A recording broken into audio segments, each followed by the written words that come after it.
Good morning from Panhandle Outdoors with Winston Chester. Panhandle Outdoors, your source for fishing, hunting, and information for folks who enjoy the great outdoors. Now sit back, relax. It's Panhandle Outdoors. Good morning, folks. Welcome to Panhandle Outdoors. I'm Winston Chester. Glad to hear this chilly morning, and we got some more cold weather coming. Our weather brought to us, of course, by Haney Technical Center at the corner of Baldwin Road and Highway 77. Folks, it's going to get, they're saying now, may get down to 35 here on the coast, certainly some freezing inland, so I think we're all going to be prepared. That wind's going to really be howling, so our first blow of the winter is coming in here in the fall. Our high today is going to be only 58, and the water temperature stays at 76 degrees. Now let's take a look at our river readings. Our river readings, the Apalachicola at Bluntstown is in good shape. Really some good reports coming from there. It's at 3.1 this morning, and the Choctawhatchee at Caryville, again, it's in great shape. But both of these rivers are not a lot of dropping or raising of the water. It's at 4 foot at Caryville. It's in really good shape. And now we'll take a look at our tide chart brought to us by Kent Forest Lawn Funeral Home and Cemetery, and their motto right here on 23rd Street, their motto is when carrying counts. And today is the November the 13th, Wednesday the 13th, and you can see we have neap tides right here, not much going on, so it's been a good situation as far as if you don't like to fish a lot of tides. That wind, remember, coming out of the north now, going to be blowing things out of the northern part of the bay. Got some good tides coming up this weekend, so we'll talk more about that later. Marine forecast is north-northeast at 15 to 25, so not a good day to be in any kind of open water. You might want to get up in a creek or something, but certainly don't want to get on any open water. Okay? That takes care of our weather. We'll be right back with our special guest.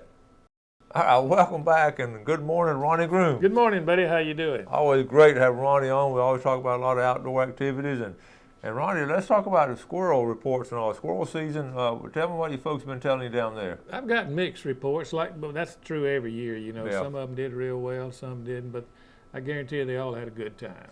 You Yeah. know, the good thing about going squirrel hunting, especially down the river like most people do, in the middle of the day you can fish. Yeah, that's right. You got a full day down there, and that's a great thing. It's been a tradition for years for families to go down there and camp on the riverbank and shoot squirrels. Yeah, and it's such a good introductory for little kids Right. taking it. So my first experience, including myself, Yeah. my first experience hunting was with a BB gun with squirrels. And Right. trailing behind my dad in the swamps and all. So it's a great opportunity to just get them. A lot of them use little 410s, and Right. you still having 410s? Oh, Y'all yeah. still sell those? Oh yeah, that's just a great sport, and Yeah. people have a good time. The only problem, you really need to be careful not get lost down there in that river swamp. That's true. But it's a good fun for the family. It is great opportunity. We're talking about young people and all. And we often are talking about trying to encourage them in outdoor activities and all. You brought some pictures this morning. Yeah. They're fascinating, some of these pictures. So we're going to take a look at this first picture here. Let's take a look at it. Tell us about this one right here. That's Carter Myers. Now here's a guy that's 5 years old. His dad, Fred Myers, measured him for his little play gun that he had. He came down to C&G and he bought a crossbow and cut the stock off the same as his play gun and took him hunting opening morning, and he shot this doe. I mean, a dead center shot too. It was it's a great thing, and you could tell the satisfaction on his face, and Yeah. his father was probably twice as satisfied. That might set a record. I don't know if I have very many pictures of 5-year-olds taking game. Well, that's just amazing, and he had a good time, and his daddy's a good hunter and taught him the tricks, and that's the way it went. Okay. All right. Well, listen, that was just a crossbow setup, so we was able to. Yeah. It's just like a little boat going in, and It's a crossbow. Yeah. It was not a heavy weight. Yeah. Of course, his daddy had to cock it for him, right. but he'd practiced and gotten good at it, and that's the secret, is to teach him to shoot well. Yeah. I think there's another picture of it here, or That's the same. is that the same? Yeah. It's the Okay, same guy okay, as that's Carter there. All right, here he's got it. You Got it can on his. see how happy that kid is. That's a happy kid right there. Those boots, and he's all set right there. Okay. All right, now let's look some good pictures this morning. Yeah, this is my grandson Trey. This is Okay. Ron Jr.'s boy Trey, and he killed a pretty good deer with a crossbow. And this is the great thing about crossbows is everybody can use them no matter how young you are. That is a nice buck. That's a 3.5-year-old deer, and Trey killed that. That's his third one, and all of them have been 3.5 years old. With a crossbow here? He killed that with a crossbow. They shoot regular compounds too. Yeah. And this is my other grandson, Ron Jr.'s. Yeah, I've seen him around the store. He works at C&G. Yeah, this is Ron, and this is his third 3.5-year-old deer. And they're very good hunters. You're training him right. Yes, sir. First of all, you got him hunting, and also got him working at the store. Right, so. Right. Put them to work. Yeah. And they work in the woods. You know, they cut shooting lanes and carry things and do a lot of work. They earn their right to hunt. Yeah. Okay. And this is their mother. This is Jenny. And Jenny killed a 3.5-year-old. Now, she's been hunting 2 years and has killed 2 deer like that. Well, that's wonderful. That's the two things we push. You know, ladies in the outdoors. We had Mandy Miller Warren on the other day talking about hunting and fishing, and then we're talking about kids and all. And here's some great examples of it right here. And they say this recently, in the last few years, there's been a 25% increase in women in the woods. And we notice it in the store now. Yeah. We carry a large department of women's camouflage just for the women in boots and stuff like that, you know. But this could be a family sport, and we do it as a family sport. And, you know, that's 3 deer, but we utilize all of it. You know, we have a wild game dinner at our church we can use it. And we teach the kids that you have to control animals. You can't just let them overrun. They get diseased and die. Yeah. And we take good care of them. We utilize everything, and it's just a great family sport. But we also have a limit of 1 buck. Is that right? That's a family rule. It's not a lease rule. It's just our family rule. You kill 1 buck, and then we take a doe or 2 because you got to keep the population even out. But we utilize all the meat, and we love venison. You know, we make venison sausage and grind it up and make spaghetti. We have the roast and steaks, and it's just great. We do the same thing. In fact, we had some for supper last night. We cooked this with some beans and rice and all. And I was telling Gail, I said, honey, I don't think you can cook this venison sausage any way to make it bad. I mean, it's good no matter how you cook it, on a grill or however, and you know, it's always good. It's good. Jane cooked, we had venison last night. But that's true, both of us. Yeah. We love it, and we take good care of it, and it's good for you, and it's a good cause. Yeah, and you know, and I get a joy out of giving some of mine away to different people who don't get an opportunity to hunt. Particularly older people that love it, you know, and give it to them, and specifically the sausage. We make a lot of, you know, if we shoot a hog, we mix a hog and a deer and make sausage and give it to people, and you know, the 2 things you can give people they love is sausage and mullet. That's right. That's right. That goes way back. All right, let's take a quick break. We'll be right back.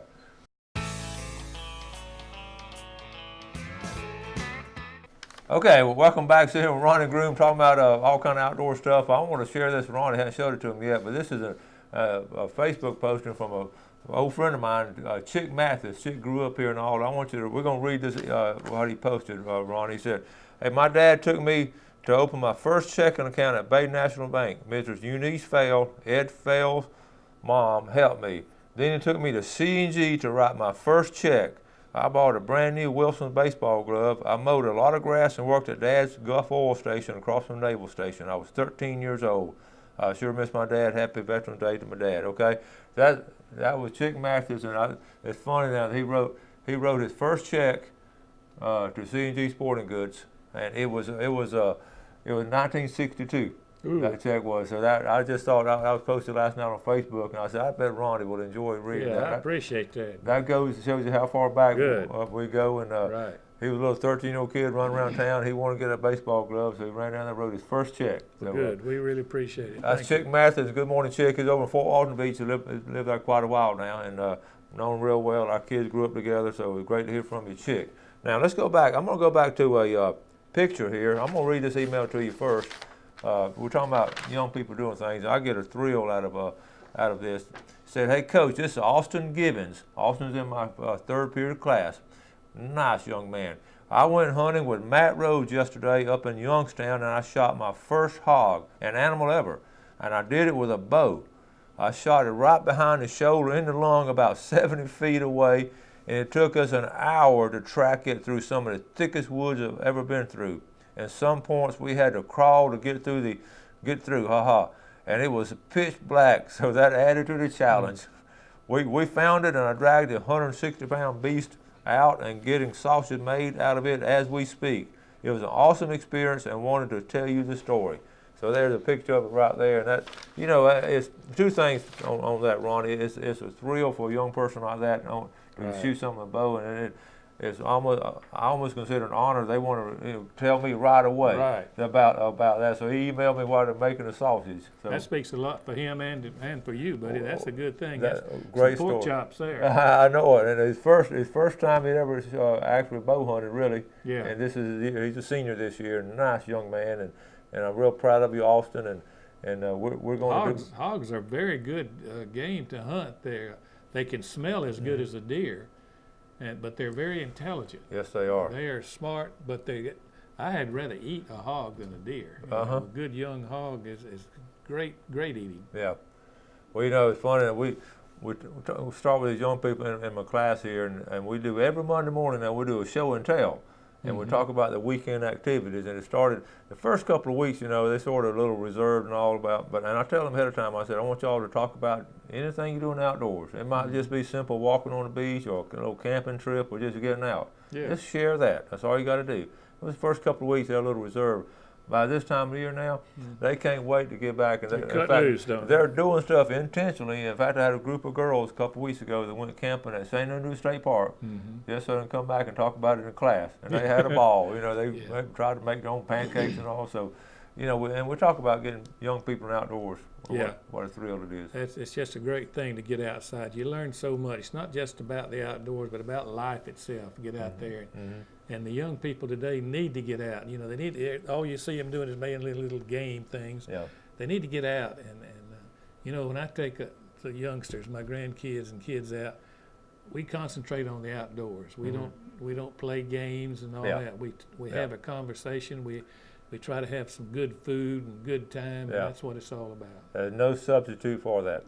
And then, you know, they're getting hit more and more with electronic games, getting more and more sophisticated. And what we have to do as parents and grandparents and guardians and all, you just, you know, you can't stop them from using it. But what you have to do now, and I've study after study showing this, you've got to give them a time limit. So you can use electronic 1 hour for the weekend. And TV's the same way, as far as I'm concerned. And that's what a lot of folks are not doing now. They just let them do it over and over again, and midnight and that kind of stuff. So you got to have boundaries and the limits on it. That's right, exactly. That's so important. Yeah, and it's fascinating though to see the thrill of in a kid's face when they get out and catch that first fish, or just simple things like we're talking about scalloping a lot during the summer and all. Just getting them out, and they're fun catching scallops, but they're just fascinated with those little starfish and the different grass that grows up. There's so much you can teach a youngster in the woods, you know. I mean, it could be at camping, it could be anywhere outside. Just get out and do something and exercise or walk and teach them. You can teach them so much. Now you're talking about a lot of extra venison and sausage and all. Your church always, after the end of hunt season, y'all have your big get together. Yeah, it's. Have y'all set a date yet? Or?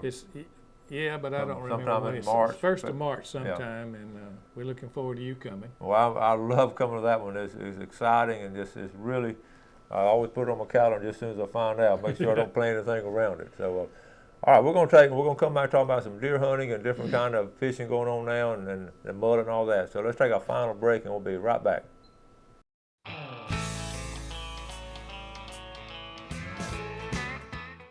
All right, welcome back. So here with Ronnie Groom from C&G. First, let's look at our fish and game forecast for today, brought to us by Mark Coward of Edgewater Beach Realty.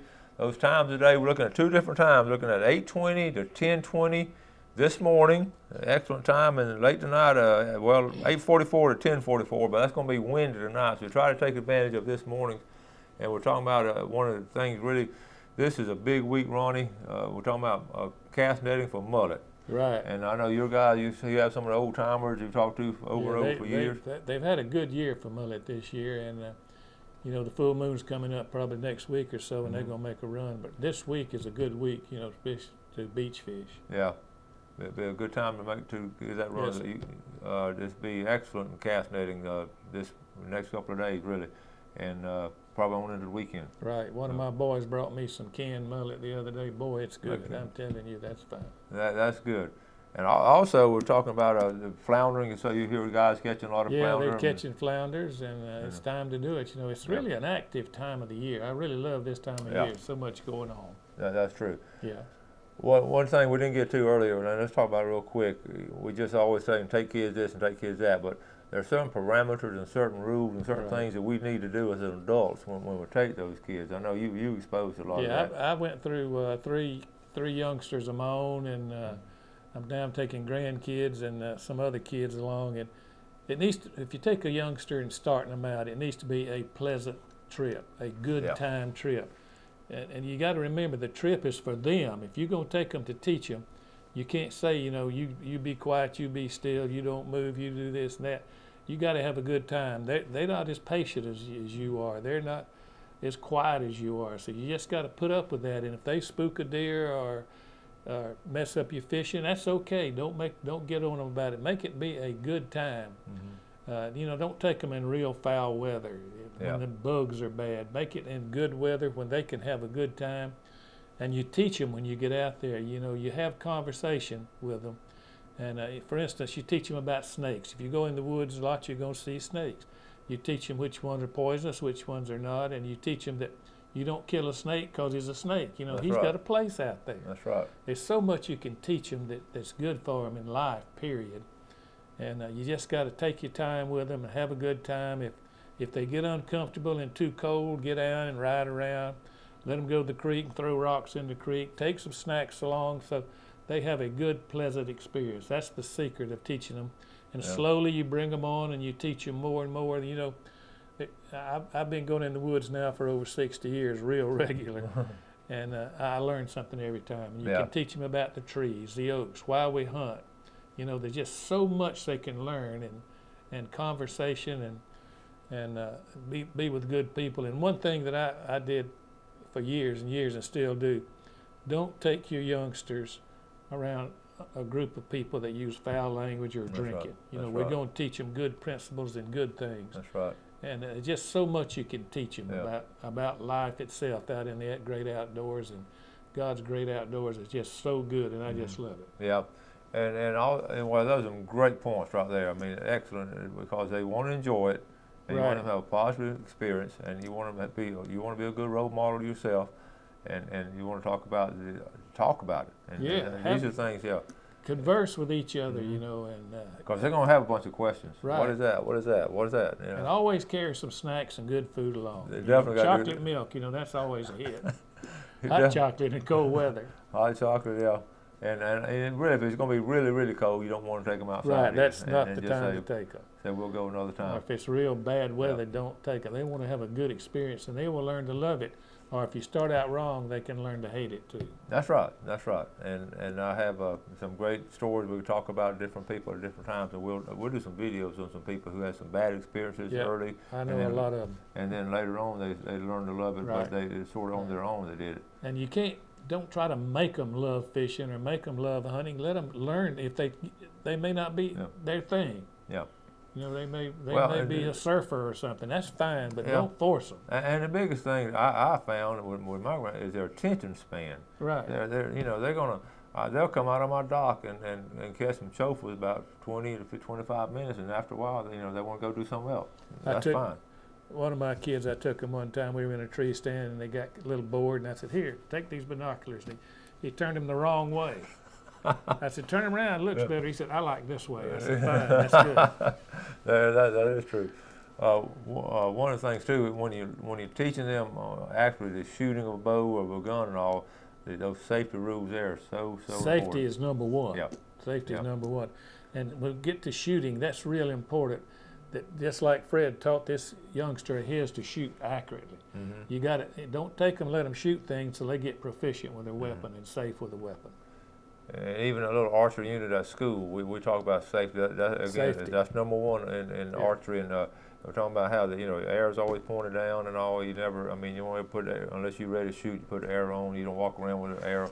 But a lot of kids naturally, if I wouldn't say anything, they would just put the arrow on and just start walking around with it in their bow, and because they don't know any better. They got to learn safety. And it fascinates me each year how many kids have not been exposed to any of this. You know, if you're an outdoor person, you need to invite other people besides your children and your family, and expose them to that, because there's so much out there to learn. Yeah, and you know, the big thing again is safety, safety, safety. I That's tell them right. that's the three most That's important things in shooting. But we have gun ranges now. Right. A lot of people on leases like you, and a lot of folks who have plenty of room on the lease, a little shooting area for them And to start out, practice. if they're young, start out with a BB gun, That's a right. pellet gun, a And work 22 your way. rifle. Don't scare them to death with a 30-06 rifle. You know that turn them off. No, because you know their shoulder going to go back out. And the joint. noise, Yeah. you got to be careful. Noise scares them real bad the first time they're exposed to it. You don't want a lot of noise. Use ear protection. You know, a lot of times too, just Sunday afternoon riding in the woods, just put a dog in the back of the truck or something, let them walk, Yeah. let the dog walk with them Yeah. and everything. So all these things are good. You got to remember that if you're hunting, killing's not the name of that's not number one. That's way down the list Yeah. on priorities. Well, I know over the years since you've had C&G Sporting Goods and your experiences, you've had all kind of stories people have told Oh, yeah. with kids and all. We could talk all day about that. I know it, but it goes back to the same principle though. They want to get out. The kids want to go outdoors. Yeah, They really do want to go outdoors, and they just have to be guided along. that's right. You know. You know, they don't need to sit there and watch television all the time. Well, we got about a minute left. You going to? What's your hunting plans for? Got Thanksgiving coming up, and Yeah, I would really like to go to Texas with some friends of mine, but I'm going to stay here with the family and the kids and take Yeah. them. You know, I haven't carried a bow or a gun or anything in the woods yet, and I don't intend to really. I just get so much out of taking these youngsters. you're more of a guide now. I'm the chief But, guide. Yeah, the cheap guide. Go down to C&G and book Ronnie for one of the trips and all. Really cheap rates and all. But Yeah. Thanksgiving looks good. It looks like- Thanksgiving, it looks good. The weather's going to be cool, it looks like, Yeah. and I anticipate a very good hunting season here at Thanksgiving. and so we want everybody to enjoy. Run down to C&G and start buying some of your Christmas, and you got gift certificates and We got it all, got if we everything. can find it. I understand. That's a good problem to have all that stuff. But folks, as always, we appreciate you watching Panhandle Outdoors. We appreciate our sponsors like Ronnie Groom and C&G Sporting Goods. That's how we stay on the air. So run by and tell Ronnie you saw him on the show, and we appreciate it. Ronnie, thank you. Thank you, buddy. Enjoyed it. All right. Folks, we'll see you. Make sure you do something good for somebody today. You have a great day. Enjoy the great outdoors, and God bless. Thanks for joining us for Panhandle Outdoors with Winston Chester. Panhandle Outdoors features hunting, fishing, and other activities and information to help you enjoy the great outdoors. Join us next time for Panhandle Outdoors.